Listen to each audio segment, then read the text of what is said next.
Добрый вечер, друзья! Итак, самые значимые моменты спорта за последние 24 часа. Ингушские дзюдоисты завоевали 10 золотых, 6 серебряных и 7 бронзовых медалей на межрегиональных соревнованиях по дзюдо Бештау среди юношей и девушек от 6 до 13 лет, которые проходили 8 декабря в Ставропольском крае. Золотые медали получили Илес Азиев, Ахмед Гамурзиев, Абдуллах Богатырев, Дамир Целоев, Абдулрахим и Али Гамурзиева, Халид Цычоев, Хамзат Гойгов, Илес и Ислам Азиевы. Серебряными призерами стали Ахмед Гамурзиев, Абдуллах Цычоев, Муслим Баркинхоев, Магомед Амин Дазариев, Шамсудин Халухоев и Адам Азиев.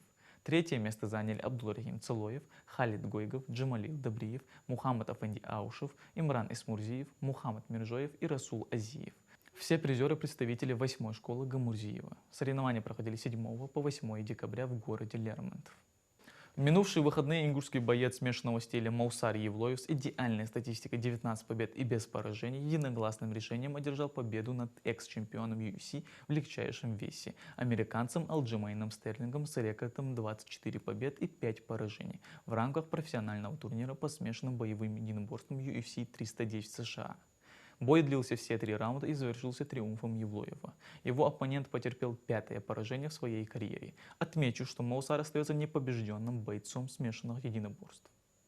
В Ингушетии на Сунжинском полигоне проходят республиканские военно-тактические игры Турпалхо для улучшения допризывной подготовки парней, организованные молодежным ведомством республики по поручению главы Ингушетии. Масштабные соревнования собрали юношей со всех уголков республики. Они принимают участие в различных испытаниях. Команда при этом демонстрирует навыки в тактическом планировании, ориентировании на местности, сотрудничестве при выполнении заданий. Цель мероприятия не только повысить уровень подготовки молодежи к армии, но и воспитать чувство патриотизма, духовную стойкость и любовь к родине, подчеркнули организаторы игр. Военно-тактические игры продлятся до 13 декабря.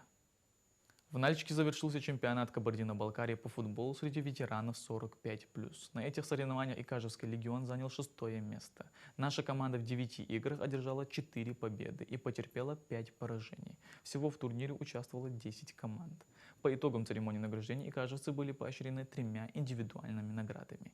Например, Тимур Зангиев получил звание лучшего универсального игрока турнира, а Адам Заитов стал лучшим ассистентом чемпионата. Сама же команда «Легион» получила приз самой дисциплинированной команды первенства.